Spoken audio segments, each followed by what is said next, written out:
عليكم ورحمة الله وبركاته. ازيكم عاملين ايه؟ ازاي الولاد؟ يا رب تكونوا بخير يا رب وفي احسن صحة واسعد حال. ازيكم؟ ازاي الصحة؟ النهاردة هنعمل مع بعض حاجة طبعا لزوم بقى الاكل بتاع العيد. كل سنة وانتم طيبين وولادكم طيبين وبخير يا رب. بنعمل ايه؟ الخيار المخلل. هو ده اللي هيتخلل معانا ايه بسرعة. اللي عندها برضو اي مخللات تانية بتطلعها، بس ده بيبقى من الحاجات الحلوة قوي مع الفتة والاكل بتاع الايه اللي كله دهون بقى وبيبقى تقيل شوية والمش عارفة اللحمة الضاني وده بتبقى الحقيقة الاكل بيبقى تقيل ودسم شوية. بيبقى محتاج بقى المخللات، وخصوصا اللي فيها الخل. الخل بيكسر شوية التقل بتاع الأكل عموما، بس طبعا مش بنكتر الخل أوي عشان حاجة ما تبقاش زعة. بس ده من المخللات اللي بتكسر حدة شوية الأكل التقيل الحقيقة. يعني يا ريت تخللوا خيار هيتخلل معاكم بسرعة. نحاول أنا ننزل لكم الفيديو ده النهاردة عشان تلحقوا تجيبوا برضو وتعملوا. ده مسافة يوم وتاكلوه تاني يوم. هنحط ايه؟ معلقة سكر، عشان طبعا انتوا عارفين ان السكر حلو في المخللات. بيخلي المخلل يعيش اطول ويخليه بيقرش كده ومقرمش، ما بيبقاش طري يعني. وهنزل بقى بايه؟ بتوم انا دقاه، بملح وكمون وكزبره ناشفه. ملح وكمون وكزبره ناشفه وتوم. دي الايه؟ الخلطه بتاعته او الدقه بتاعته. طبعا انت حسب الكميه اللي انت عاملاها، يعني انا ما اقدرش اقول لك، وحسب انت بتحبي الحاجه هاديه بتحبيها حادقه شويه، دي بترجع لك انت بتدوقي الميه. ما تحاوليش تنزلي بملح كتير بحيث ان الحاجه ما تحدقش منك. والخيار ما بيبقاش حادق قوي، يعني ما يعني من الحاجات اللي هي ما بتحتاجش مش زي الزيتون ممرر. فاهمين اقصد ايه؟ يعتبر من المخللات المسكره اللي ما بتاخدش ملح كتير. هدوس على طرف المعلقه كده، حاجه بسيطه. حسيت ان هو محتاج فعلا ملح، عشان كده بقول لكم دايما تنزلوا بملح قليل عشان خاطر ايه؟ تلحقوا الحاجه. لكن لو كترتي ملح من الاول كده غلط. بس وغالبا مش هحتاج ملح تاني، خلاص حلو كده قوي. والخيار من الحاجات اللي بتتخلل بسرعه، يعني ان شاء الله تلحقوا تخللوه. انا بخلله والله ممكن على اخر النهار ناكل منه او تاني يوم الصبح، يعني فاهمين؟ فما تقلقوش يعني. بنحط بقى ايه؟ شويه خل. مش هحط خل كتير عشان ما يبقاش زاعد قوي. حوالي ايه؟ 3 معالق خل من اللي بناكل بيه. كده بقى الايه؟ المحلول بتاع النقع الخيار. وده بطرمان يا جماعه الكمون. ده بطرمان الكمون والكزبره الناشفه اللي انا حطيت منهم هنا مع الملح مع الثوم. بس ما خدتش حاجه اكتر من كده، وشويه الخل ما حطيتهم قدامكم. اجيب البطرمان بتاعي، بسم الله الرحمن الرحيم. انا هخليه سليم زي ما هو، مش هقطعه. ليه بقى؟ لان الخيار من الحاجات اللي بتتهري بسرعه، زي ما انا لسه بقول لكم، من الحاجات اللي بتتهري قوي.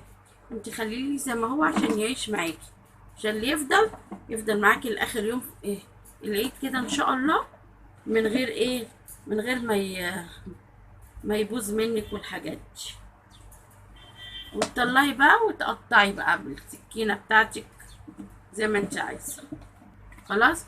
ودول كانوا 3 خيارات الحقيقه. القشره بس بتاعتهم اصفر الدبلت شويه قشرتها، فخليهم على الوش عشان دول هيستووا اسرع. دول هناكلهم الاول يعني.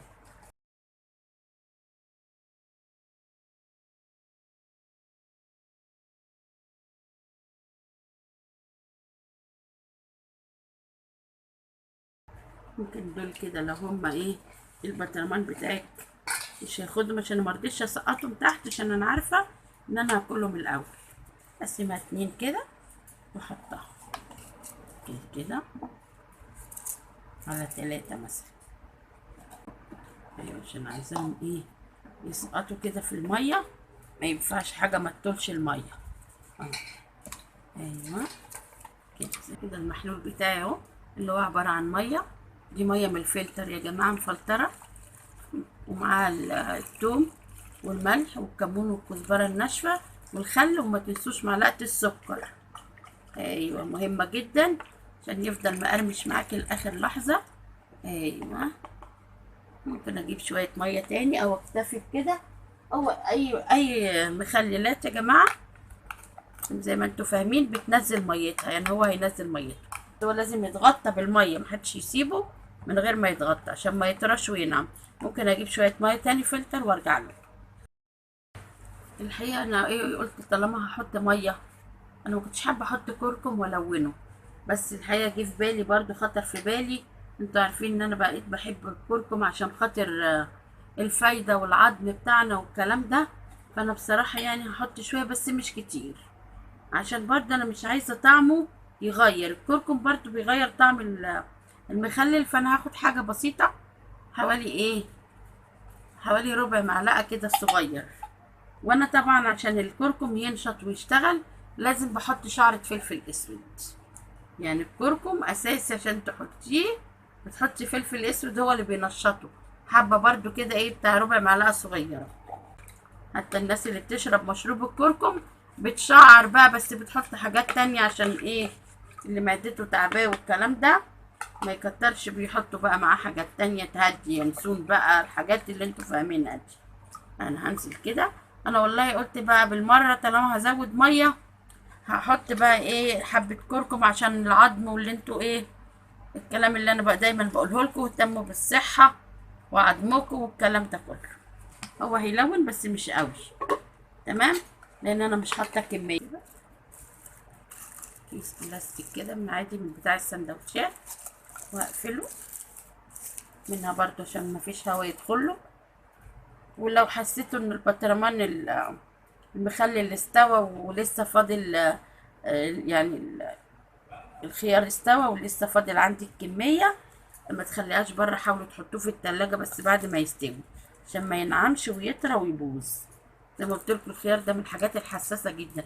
هقلب بقى البطرمان بتاعي عشان الكركم اللي انا حطيته. بصوا عامله حبه قليله خالص ازاي، مش عايزه طعمه يغير الحقيقه. انا من الاول ما كنتش عايزه احط، بس قلت لا، المانع ان الواحد ياخد برضه الفايده يعني. فانت حط برضه كده، ولو عندك عودات كرفس حطيهم، بيبقى حلو معاه جدا، حلو مع التوم. بصوا ده اللون يا جماعه، لون هادي اهو خالص، ما حطيتش كتير برضو، بما ان انا مش عايزه. ساعات بحط له كركم اكتر، بس بحس ان طعم الكركم باين قوي، انا مش عايزه كده. شايفين اللون الهادي الاصفر الهادي خالص ازاي، اهو خدنا فايده بس بطريقه هاديه من غير ما اغير طعم الحاجه. بس كده خلاص المخلل بتاعنا خلص. يلا بألف أنا وشفا عليكم اللي هتعملوا كده وهتاكلوا. وخللوا هيتخلل كما فيش ساعتين زمن وتاكلوا. ودي مية عادية مش سخنة ولا حاجة، مية من الفلتر، تمام. لو اللي مستعجل عليه قوي هيعملوا وهياكلوا بعد ساعة ولا ساعتين، اعملي مية سخنة واركنيها اما تبرد وبعدين غطيها. يلا يلا اعملوا كده، واعملوا كل حاجة حلوة لولادكم، وفرحوا ولادكم في العيد واتبسطوا. وكل سنة وانتم طيبين يا حبايب قلبي. وانا زي ما قلت لكم كده الحقيقه مش عارفه اشكركم ازاي على كل حاجه، والله انتوا زي الاخوات واكتر. كفايه ان انتوا يعني بنقف جنب بعض، نساند بعض في اي حاجه.